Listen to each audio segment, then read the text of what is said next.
क्या Benjamin Netanyahu इस attack को सरवाइव कर गए हैं, बच गए हैं? अभी तक इसकी पुष्टि इजरायल की तरफ से नहीं आई है, लेकिन ईरान का दावा है कि एक सरप्राइज अटैक में उन्होंने बेंयामिन नेतन्याहू के दफ्तर पर अटैक किया है।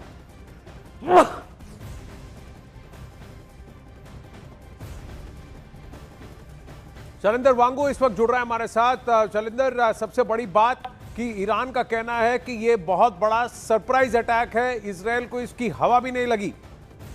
बिल्कुल आनंद, ये खबर आ रही है ईरान के हवाले से, जहां पर दावा किया जा रहा है कि नेतन्याहू के ऑफिस तेल अवीव में ये हमला किया गया है और साथ ही साथ जो इजरायल के जो एयरफोर्स कमांडर है उन पर भी ये हमला हुआ है, उनके लोकेशन पर ये हमला हुआ है। एक सरप्राइज अटैक के तौर पे ये दावा कर रहा है ईरान। और ये भी कहा जा रहा है ईरान की तरफ से कि अभी तक नेतन्याहू के फेट के बारे में कोई बात क्लियर नहीं है इस अटैक के बाद। लेकिन अभी देखना ये होगा कि इसको लेकर इजरायल की तरफ से क्या स्टेटमेंट आता है, क्योंकि नेतन्याहू हाईली प्रोटेक्टेड इंडिविजुअल है जाहिर तौर पर उनकी सुरक्षा को लेकर। लेकिन अब देखना यह होगा कि जिस तरह से ईरान आसपास के देशों में तेल अवीव तक जिस तरह से वो अब तक नहीं पहुंच पाया, जेरूसलम तक नहीं पहुंच पाया, लेकिन ये जो दावा किया जा रहा है इसमें कितनी सच्चाई है इसके थोड़ा इंतजार करना होगा। लेकिन ये दावे किए जा रहे हैं ईरान की तरफ से कि नेतन्याहू के लोकेशन को, उनके ठिकाने को, उनके ऑफिस को निशाना बनाया गया है एक मिसाइल के जरिए। लेकिन इसको लेकर डैमेज कितना हुआ, क्या हुआ, ये अब तक क्लियर नहीं है इजरायल की तरफ से।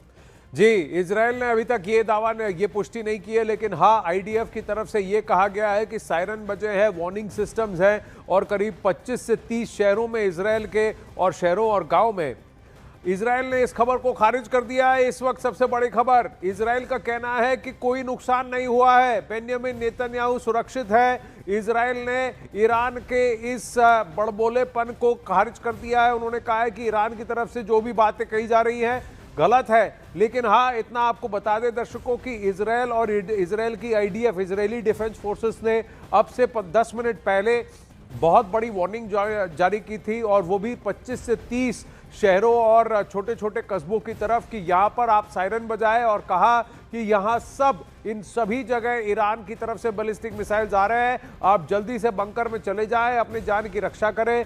और इजरायल ने ईरान के दावे को इस वक्त खारिज किया है। बेंयामिन नेतन्याहू जिंदा है, उन्हें कुछ नहीं हुआ है। ईरान का ये दावा कि उन्होंने बेंयामिन नेतन्याहू के दफ्तर को उड़ा दिया, इस बात को भी खारिज कर रहा है इजरायल। इजरायल ने ईरान के दावे को खारिज किया है। हालांकि इस बात को आप नहीं नकार सकते कि ईरान ने इजरायल के एरोज, आयरन डोम और डेविड स्लिंग, इस डिफेंस सिस्टम, इस 3 लेयर डिफेंस सिस्टम को बार बार भेद दिया है, और भेदने में वो कामयाब रही है। सैयद मुर्तजा इस वक्त हमारे साथ जुड़ रहे हैं। ईरान की तरफ से एक बहुत बड़ा दावा और इजरायल ने इसको खारिज किया, लेकिन कहीं ना कहीं ईरान ये दिखा रहा है कि वो इजरायल के हर एक अटैक का जवाब करारा देने में अब भी सक्षम है, बावजूद इसके कि ईरान की टॉप लीडरशिप और उनकी डिफेंस की लीडरशिप का सफाया लगभग इजरायल और यूएस कर चुके हैं। देखिए, तीसरा दिन है और पहले दिन जब आयतुल्लाह अली खामनेई को मारा गया तब ईरान की लीडरशिप पर हमला हुआ था, और तब ये साफ हो गया था कि ईरान भी इसका जवाब देगा, और तब से जो बेंयामिन नेतन्याहू हैं वो ईरान के टारगेट पर हैं। अब आईआरजीसी का दावा है कि उसने इजराइल के पीएमओ को टारगेट किया है। सवाल है कि क्या उसके पास ऐसी कैपेबिलिटीज़ हैं कि वो इतना सटीक हमला कर सकता है। तो ईरान ने पिछले साल भी जून 2025 में इजराइल में कई ऐसे ठिकानों पर हमला किया था, चाहे वो मोसाद का हेडक्वार्टर हो, चाहे वो विजमेन इंस्टीट्यूट हो। ये वो जगह हैं जो इजराइल के बहुत बड़े ख़ास अड्डे माने जाते थे। और इस बार भी अगर पीएमओ पे हमले का दावा किया रहा है तो ईरान के पास ऐसी कैपेबिलिटी है। लेकिन जैसा कि ये खबर आ रही है कि इजराइल ने खारिज कर दिया है कि ऐसा कोई हमला नहीं हुआ है, तो ये अब आगे की रिपोर्ट बताएंगी कि तस्वीर क्या है। लेकिन सैयद मुर्तजा, एक जैसा आप कह रहे थे कि ईरान के पास ये कैपेबिलिटी है कि वो इजराइल के इसको भेज सके, रक्षा व्यू को भेज सकती है, क्योंकि उसका जो 3 लेयर डिफेंस सिस्टम है उसको भेद करके बेट शेमेश में बैलिस्टिक मिसाइल गिरा है, हाइपरसोनिक मिसाइल वहां पहुंची थी। हालांकि वो एक सिविलियन इलाके में गई, 9 लोग मर गए, लेकिन जिस पहाड़ के पास वो मिसाइल गिरा उसके पीछे ही इजराइल का बहुत बड़ा बैलिस्टिक मिसाइल का जखीरा है। जेरिको 2 और 3 का पूरा वहां पर लॉन्च पैड है और बहुत बड़ा जखीरा है। जहां पर वो टारगेटेड अटैक ईरान कर रहा था, यानी कि इजराइल के डिफेंस सिस्टम को भेद पाने में 1 साल बाद भी ईरान कामयाब हुआ है। तो इसको हम नकार नहीं सकते, लेकिन कई दावे जो ईरान ने किए वो गलत साबित हुए हैं। देखिए, ये एकदम माइंड गेम चल रहा है, इसमें तो कोई शक नहीं है। लेकिन यह है कि इजराइल का जो मिसाइल डिफेंस सिस्टम है इस वक्त काफ़ी जूझ रहा है। इजराइल में इस वक्त अमेरिका के 2 ठाड मिसाइल डिफेंस सिस्टम है, एक नेवाती में है और एक तेल अवीव में। तो इस वक्त इजराइल को के एयर स्पेस को भेदना आसान नहीं है, लेकिन उसके बावजूद जो ईरान की मिसाइल जिस तरह आ रही हैं, हमने देखा है कि बेस शेमेश में जो अटैक हुआ है और कल रात जो है जो यरूशलेम में अटैक हुआ है, उसमें ईरान ने अपनी हाइपरसोनिक मिसाइल्स का इस्तेमाल किया है। और ये ऐसी मिसाइल हैं जिसका जवाब जो है वो थार्ड भी नहीं दे पा रहा है, ना ही डेविड स्लिंग, ना ही जो उसके multi layer missile defence system है, चाहे वो एरो है। उसमें अब देखिए, इस बार शायद मैं आपको इंटरप्ट कर रहा हूं, लेकिन व्यूअर्स, इस बार इन्होंने क्या किया है, अपने शाहिद और वो जो पुराने जो बैलिस्टिक मिसाइल है वो नहीं, खैबर का इस्तेमाल कर रहे हैं।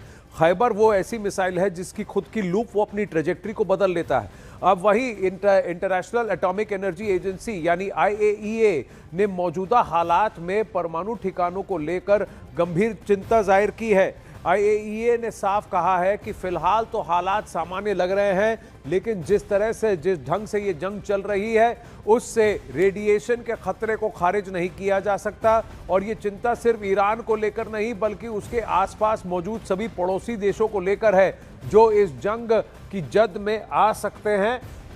फिलहाल किसी भी न्यूक्लियर बेस को नुकसान नहीं पहुंचा है, लेकिन अगर हालात बिगड़े तो IAEA का कहना है कि अगर किसी न्यूक्लियर फैसिलिटी पर हमला हुआ तो गंभीर रेडिएशन हो सकता है, रेडिएशन लीक हो सकता है और बड़े बड़े शहरों को खाली करवाने की नौबत भी आ सकती है। IAEA की इसी बैठक में ईरान ने दावा किया है कि अमेरिका और इजराइल ने उनकी न्यूक्लियर साइट पर हमला किया है। हालांकि IAEA के मुताबिक फिलहाल इसके कोई संकेत नजर नहीं आ रहे। We cannot rule out a possible radiological release with serious consequences, including the necessity to evacuate areas as large or larger than major cities. What I can assure you is that the IAEA is there, working with its member states and keeping the international community informed while being Syed Murtaza इस वक्त हमारे साथ हैं। देखिए, Iran के ambassador कहीं ना कहीं एक माहौल बनाने की कोशिश हो रही है और कई सारे विशेषज्ञ इस बात को मानते हैं। सैयद मुर्तजा के पास जाएंगे एक मिनट में, लेकिन इस वक्त एक और बड़ी बात, ईरान ने रिफाइनरी कंपनी अरामको पर हमला किया है। हमले के बाद रिफाइनरी में कामकाज बंद हुआ है और ये तस्वीरें सामने आ रही है, लेकिन अरामको का कहना है कि ऑयल सप्लाई में कोई बाधा नहीं है, ऑयल सप्लाई अभी चल रही है। हालांकि रिफाइनरी का एक हिस्सा वो पूरी तरह से ईरान की तरफ से भेजे गए कामिकाजी ड्रोन्स की जद में आ गया है और एक भाग उसका काफी क्षतिग्रस्त हुआ है। ये तस्वीरें हैं, आप देखिए, धुआं, जैसे ही धुआं काला धुआं है यानी कि तेल, ईंधन, कोई फ्यूल कुछ जल रहा है जिसकी वजह से काला धुआं आता है। अगर सफेद धुआं है यानी एक्सप्लोजन और आसपास की रबल, डेब्री और रेत की वजह से वो सफेद धुआं आता है।